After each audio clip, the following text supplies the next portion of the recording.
I've done 11,500 Ks on the Indian Springfield 2023 model. And I thought maybe it's a chance now to do a bit of a review, my thoughts, just ramblings about what I think about it, and the good, the bad, the ugly. So let's have a chat. So 2023 Indian Springfield, a couple of things that I've done with mine. I recently upgraded the headlights. So that gives you the LED effect. And I just like the LED look and feel on the newer bikes. I think it's a really slick look. A very clean look, you know.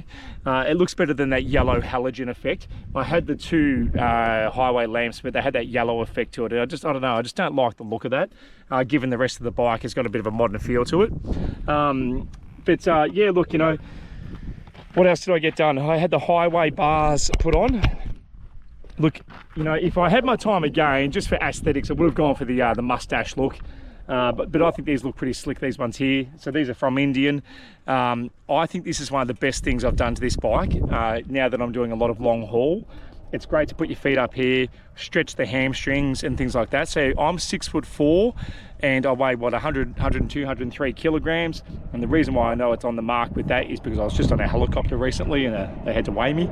But being a tall rider, I find that the highway bars are just fantastic. And look, you know, let's have a look at it from the front. Visually, they still look pretty cool as well. But as I say, you know, I'd probably go those mustache ones if I had the chance again. I probably would go that just because of the cool retro look to them. What else have I done? I've put the windscreen on. So that one there, that's 16 inch. It's from Indian. So when I sit on so I'm 6'4", and when I sit on the bike, it's around about nose level for me. Once again, one of the best things I've done is putting the windscreen on this motorbike. There is a bit of buffeting that does come from the bottom. I can tell after hours and hours on the road. What I would do if I can get my hands on it is I would get some lowers here, some lowers to go on the forks just to stop that buffeting. It's not, look, hey, look, I'm 11,000 Ks into this. I'm 2/3 of the way around the country in the last 17 days or whatever it may be. Don't get me wrong, the buffeting isn't causing problems. It's quite fine. In actual fact, it's fine as it is. But just in an ideal world, I would put some lowers on these forks, and that would just stop that air coming up, because it's very obvious to me when you're riding down the highway, if you put your hands where the forks are, it stops that air coming up. It's just a nice pocket of just calm, you know, when you're behind the handlebars. It's fantastic. So I reckon I'm going to try and find some and get them installed, because it will make a difference. What else? I've put the luggage rack on. So that luggage rack is from Indian, and the sissy bar. So the sissy bar is the taller sissy bar. See, if you can see here, it's quite tall. I actually do recommend the taller one. Aesthetically, it may not be what you want, but if you're going long haul, the taller sissy bar allows you to strap on more luggage can be strapped onto it. So as you can see, that bag is strapped on there, and it's quite secure. Whereas if I had the shorter sissy bar, I just think it may not have been as secure with the bag. Mind you, that's a decent size bag. That's the Springfield, the Indian Springfield bag. I've got everything strapped onto it at the moment, but that's a Indian product, and it straps on from behind here. 3 straps. This straps on within 30 seconds. You've strapped your bag on. The only pain in the backside when you're going long haul with a bag like this is that it would be great if it had wheels and you could just drag it into your hotel room or wherever you're going. Whereas with this one here, I'm carrying anything from 18 to 25 kilos, and it's just over the shoulder, and you've got to carry that upstairs and things like that. So, you know, after 6, 7, 8, 9, 10 hours on the road, it's just handy to be able to have wheels, I would have thought. But it did cost me a pretty penny. That wasn't cheap. I think I paid about $8.50 Australian for that. But that did cost me a pretty penny, so I have invested the money into that. So I will get as much use out of it as I can. What else? So it's obviously a 116, 1890 capacity, and it just goes like a power of piss. Let's face it. The best comparison, I guess, for this being the 2023 Indian Springfield And the reason why I mentioned the year is because there have been changes over the years. The previous Chief, I had a 2016 Chief, which was a very similar setup to this, a different rake on the front.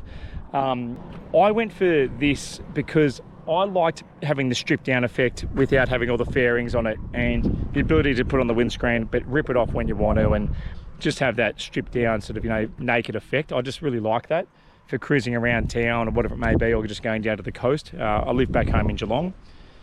But long haul, this thing hasn't missed a beat. So long haul, this is done, as I say before, 11,500 kilometers, has not missed a beat. Have had it serviced twice. Servicing is really reasonable. You know, it was just an oil and filter change at the 8,000k mark. It's just great. The fellow at Indian in Darwin said he's been looking after these for over 10 years. And he said that, you know, 5.5 litres of oil goes into it. 5.5 litres of oil comes out of it after 8,000k's. The other thing I did was I got the Freedom exhaust, as you can see here. Look, let's face it.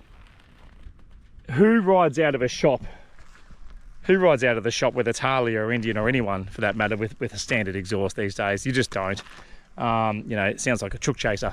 So with the Freedom exhaust, it's just got a nice note to it, without being, you know, too crazy, without being a real look at me sort of sound. I do have a 2023 Chief as well that's got a 2-into-1 exhaust, and that thing just goes bang, like that's loud, and it adds a little bit of horsepower to it, I'm sure, as well. So that packs a real punch, not only just from the power perspective but also the sound. So it's a very different feel and compared to this thing here. What else have I done? I put a sound bar on it. So this is a Koriakin sound bar. Yeah, pretty good. It's pretty good. Like 11,000 k's in here, long haul around the country, sitting on anywhere from, you know, 100 to 130, 135, or whatever it may be on the highway, where you're allowed to in Australia. Once you get probably above 110 to 115, you start to lose the sound a fair bit. But 100 k's an hour, it's fine. Like, I'm one of those riders, I don't want the music in my ear. I don't want the headphones. I don't need to be sitting here with a full concert in my head. It's one of the reasons why I don't tend to wear the closed-faced helmet. I wear open face, or maybe motocross, which I've got one here. I just don't like full-faced helmet because it just shuts you off from the world. And it's just the way I am. You know, I'm not against them. It's just the way I am. And I feel like headphones or earphones, wearing them and listening to music shuts you out from the world as well. Look, I wouldn't drive my car with earphones in. I don't want to ride my motorbike with earphones. So what I like about this speaker here, is it packs enough of a punch to still give you some nice background music. At 80 k's an hour, you can hear it plenty well enough. You know, don't worry about that at 80 k's an hour. 100 k's an hour, it's just that nice background music, and obviously it depends on the song, but it's just enough just to still be able to hear the engine, hear what's around you, and just have a bit of music that you can just sort of tap your toes to and just enjoy it on the long haul. So I don't regret that at all. I think it's a good purchase. I've seen some bad reviews online, but look, just take it from me that's now done 10,000 k's. It's great, it's fine. What else? Look, apart from that, look, I guess in terms of negatives, this windscreen here, it's a cracking windscreen for wind protection, as I said before. It's a little bit sort of daggy looking, I reckon, at times, to have that clear windscreen and that shape, that real sort of tombstone effect shape that Indian has. It's iconic. It really is iconic, I get that. But I reckon they could come up with a bit of a cooler look, a more modern look, I suppose. Footrests are fantastic, great for long haul. Apart from that, I haven't changed the handlebars. I had 16 inches on my 2016 Chief, and I used to love them, but long haul, these ones are great. So they're just a mini ape, they're fantastic. The grips are fine. I haven't had an issue with the grips. The seat, look, 6'4", 100 kilos. The seat's fine. I haven't had a problem with the seat at all. You know, we're all going to get a bit of a sore bum at times going long haul, but that's just part of long haul. I can't complain about that seat. If I had a complaint, I've got a complaint about the Chief seat. The Chief seat just doesn't have enough of a lip at the back here. especially when in sport mode, just to punch through those kilometers, in sport mode, it throws you back a bit and you don't have that lip.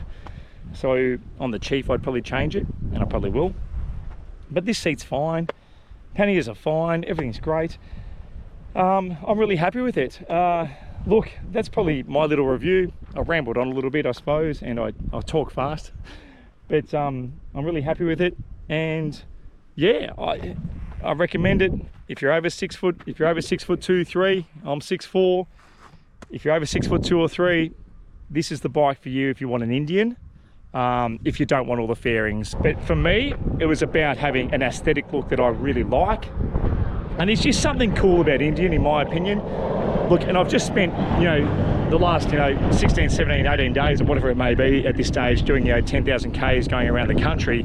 And I'll tell you something, everybody stops and talks about the Indian. That's real experience. So, hey, it's got a bit of cool factor out there because it is different. I just think that, for me, I just think Indian just says something a little bit special about who you are. It says something a little bit different about who you are. But each to their own. That's just the way I roll. And peace out.